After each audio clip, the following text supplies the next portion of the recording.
Good morning, or close to good afternoon. All right, I got an email here. I don't have the name of the person, but either way, put a comment yesterday on the channel. I'll read the thing here. No disrespect intended, but assumptions that you're making are not valid. The only way math is supportable is if all the daily transactions happen at the same time. They do not.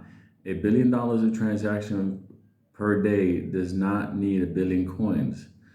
You're wrong on that one. I'll explain how.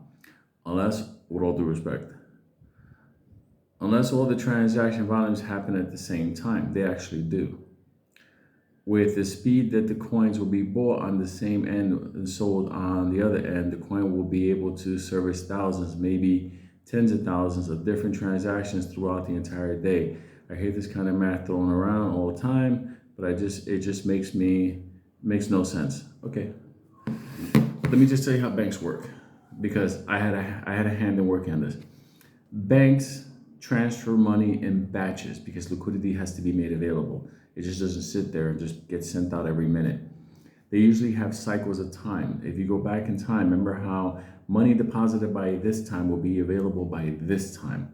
Money in banks, when it's moving large scale money around the world, operates in batches. So they usually have a before 2 o'clock and after 2 o'clock end of business day type thing, where all the transactions are sent out, but they have to make sure that the liquidity is available before that's taken care of. That's why if you take a look in America, a lot of the major banks, they make sure to cover all the day trades. And if they don't, they go to the overnight window, or they ask around, go, yo, listen, can you lend me some money? I gotta take care of what I did today. So the money will be sent, not, in onesie twosies, they're gonna be sent in batches. That being said, you're also not taking into account two other things.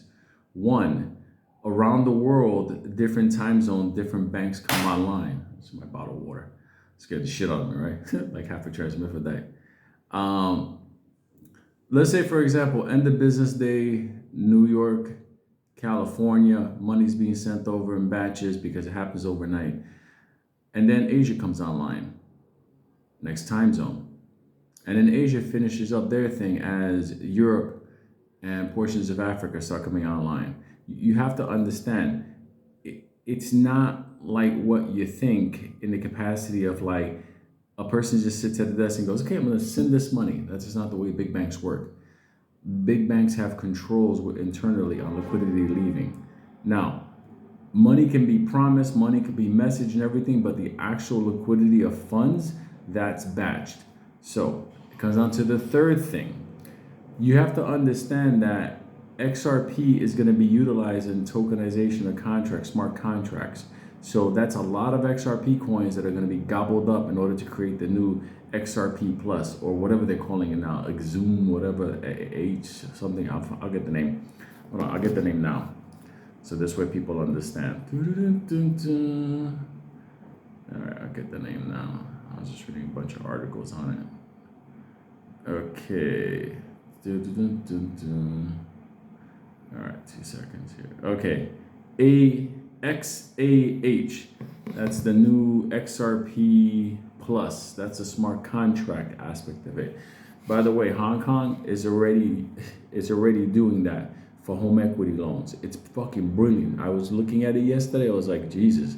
But anyway, so a lot of XRP coins are going to have to be burnt in order to go into that new channel. So the idea, how many coins are institutions, financial institutions, not banks, going to be holding as assets under management on top of people around the world holding coins and not putting them out there, holding them for speculation? I think you need to take a look at the big picture. Don't look at the price and the market cap. Don't look at that. Okay, and I'm doing this video respectfully because you did a respectful email to me. I'm gonna comment. I'm gonna do it back to you. Don't look at just, well, it's not ones and twos that are gonna go back and forth. It won't do it. It's in seconds.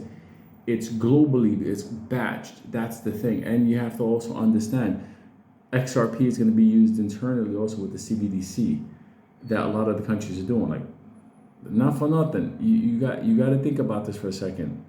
As we continue to grow, that's more XRP that's taken off the superhighway.